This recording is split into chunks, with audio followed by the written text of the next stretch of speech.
Hey guys, before we start this video, I'm trying to get to 300,000 subscribers before the end of the year. So 2025, I want to make it a really positive year. I've noticed that on my tracking, if like this last video that I've put up yesterday, I think it's got like 13,000 views right now. Only 250 views came from notifications, so I don't think that YouTube is kicking out the notifications like they should. So what I'm going to be doing is I'll be doing 5 videos a week and then 1 live stream. Each video that I do will be up by 1 o'clock in the afternoon at the latest, and that'll be a Monday through Friday schedule, and then we'll do like a weekend live stream, either a Saturday or Sunday, and then I'll take one of the days off. So you can bet on Monday through Friday that by 1 o'clock in the afternoon, each day I'll have a video up, whether it's a how-to video like this video or like the lifestyle videos that I did yesterday. That'll be up there. So if you haven't already subscribed, please do so. That helps out the algorithm. And then there's another step you need to do to turn on all notifications. That way you make sure to get the videos. But even if you don't get a notification, just you can bet on the fact that by 1 o'clock p.m., no matter what, I'll have a video up Monday through Friday, especially during the winter camping season. So thanks for tuning in. Let's get to the video.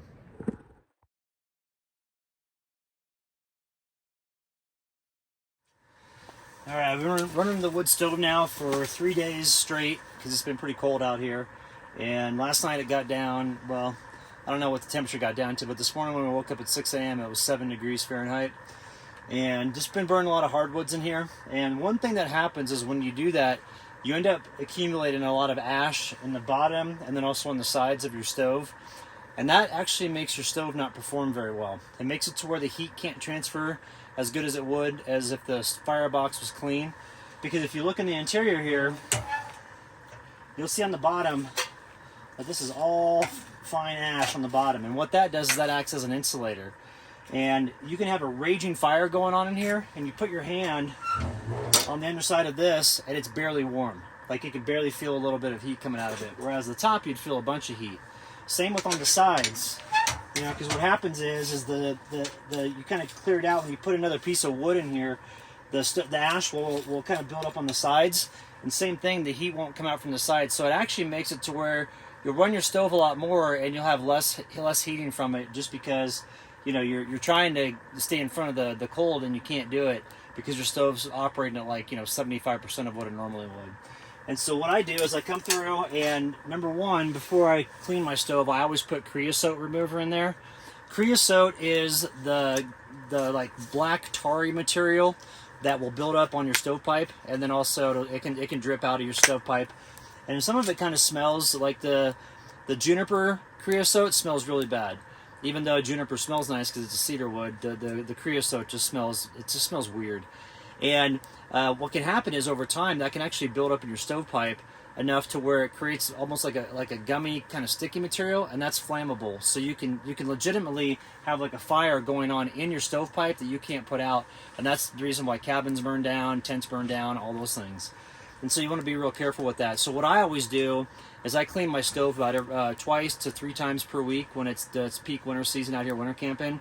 And there's 2 things you need to clean. One, you got to clean out the stove box itself, the firebox, but then you also need to clean out your stovepipe.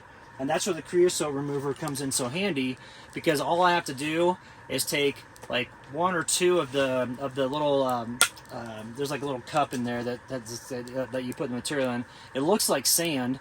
You throw it on hot coals when the hot coals are really going good, and what that does is it creates all that creosote, that gummy material that cakes up inside of your stovepipe. It turns it into like a really flaky material that you can easily flake off. And then what I use to clean my stovepipe is a machete.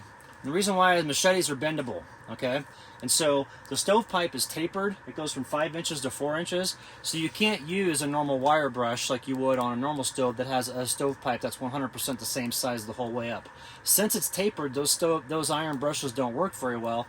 So what I'll do is I'll take the stovepipe apart here, and then just run this on the interior of the stovepipe, and it gets all the material, the creosote out of there.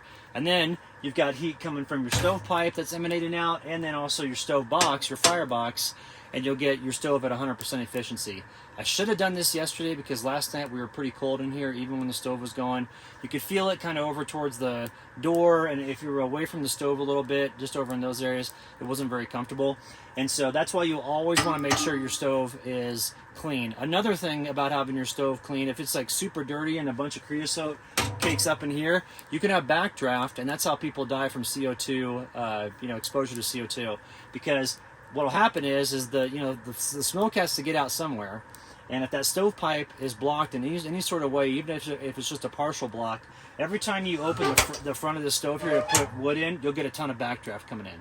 Then, if you have any wind from the outside that hits your stovepipe in a certain way, it can cause it to backdraft too, because that smoke is looking for the easiest path out. And if it's not there, then it'll come out the front. So just something to think about when you're out in the backcountry. Another thing too is always use an eco fan, like what this is here. This is a thermo-generated fan.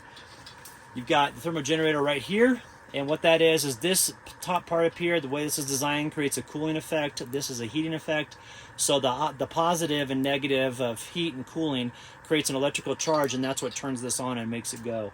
And so when the stove is hot enough, it'll turn on, pushes the air around. It creates more of an efficiency of your stove. You don't have to use nearly as much wood. It makes a huge difference in pushing the heat around.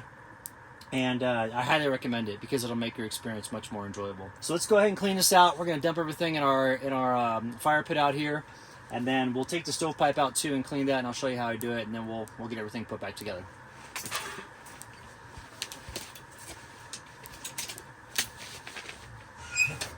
I also recommend stove gloves. These are just fireplace gloves, and a lot of times you'll see in the commercials people will be using fireplace gloves and they'll be going like using this too. I just reach right in here because these things are fireproof. As long as you don't go past this, with the flames, your hands will be protected.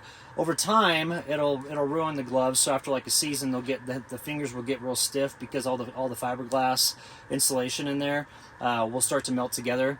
It's really nice to have these to move logs around inside and position your logs efficiently so that you have the best burn going on. So I just use a simple stove shovel though when I'm cleaning this. And what you want to make sure that you do also is that when you do this, you don't do it real fast because the ash will go everywhere. So when you're getting a whole deal full of ash with this, pull it out real slow and then place it in the bucket real slow as well, and try to get it to where it doesn't go too fast up, because you're going to end up, you can kind of see it going there. See how all that ash goes up? If you do that real fast, the ash goes everywhere inside your tent. So it's kind of annoying.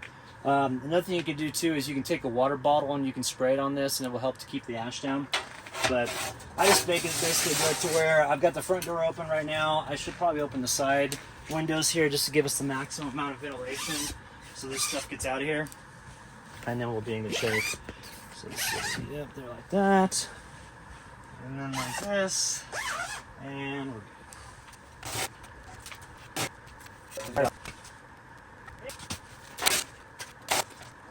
good.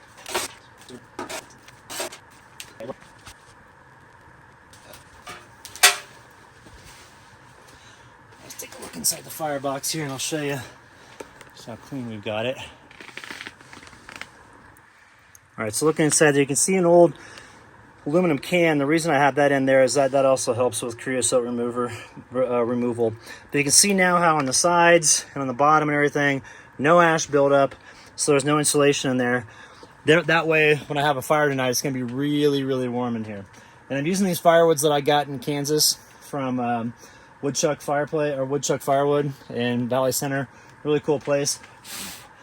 And so now we're going to go outside. I'm going to take the stovepipe out and we'll look on the interior of that, see if there's any buildup, which I don't think there's very much, but there will be a little bit. And then we'll use the machete to clear it out. I'll show you how you do that real quick.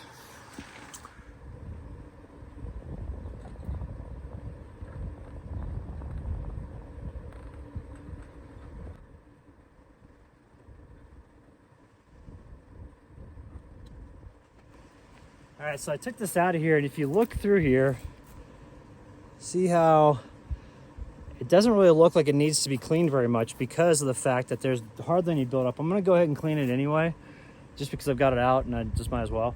But typically with something like that, I'd usually, if it was only that much in there, I'd wait until next time because that's not very much. But yeah, I use that metal bucket though to catch everything, because you can take this You put it in there like that, and you scrape it like that, and then you can dump everything in there. And that way, if you have it in the middle bucket, it doesn't go over the ground. You don't track it back into your tent.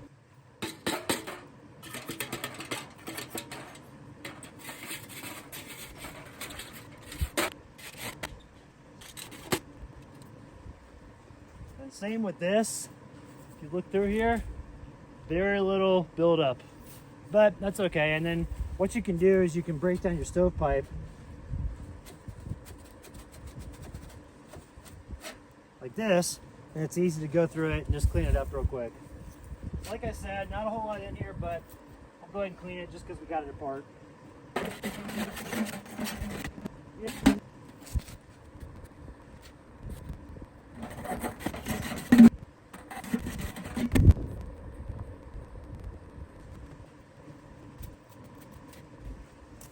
All right, I wanted to show you something though. You see how on this one here, how there's more buildup inside of it? Reason being is these are the top pieces that are exposed to outside. So the cooling effect on the stovepipe here, that really helps, or I guess it doesn't help, but it really makes the conditions to where the creosote can build up more. So that's where you see that in there. So the top part of it will always have more debris on the inside of it, and then the part that's inside the tent that actually stays more of a warm temperature doesn't get nearly as much of it. So just a heads up.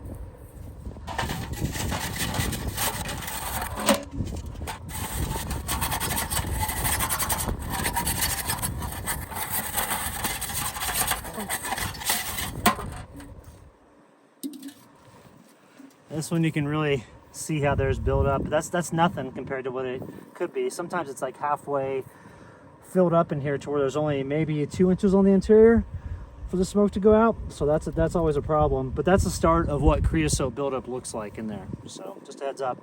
And with it being all flaky like this, you notice when I take the machete here and I go around on the interior, you see how it flakes off. See how all that kind of goes. And that's what that creosote remover does, is it makes it to where it's flaky like this and gets it to where it can be removed easy. Otherwise, it's a real gummy material and it's real hard to get out.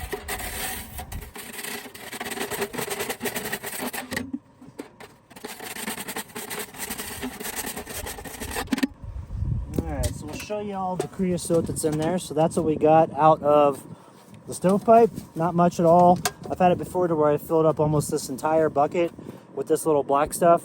So that stuff's flammable. In the dry form, it's not nearly as bad, but when it's the gummy form, it's really flammable. So always want to make sure to get that out of your stovepipe and then clean your stove firebox. That way your stove will run at optimal level and give you the maximum amount of heat. See how the creosote over there is burning in the fire pit? That stuff is really flammable. And even in that, you know, kind of like flaky form, is still real flammable and holds a lot of heat in it. So it's just a good idea to get that out of your stovepipe, because you can, literally, I've seen it to where some of those stovepipes, when they catch on fire with 2-inch creosote, it's like a rocket going out of like it's like a stove rocket, or I'm sorry, a rocket stove with like the flame really going out of the top of it real fast. Gets the stovepipe super hot to where it's too hot, and it'll burn whatever structure you're in, and it can be fatal. So just gotta be careful with that. So we're gonna put the stovepipe back together and get our fire going again.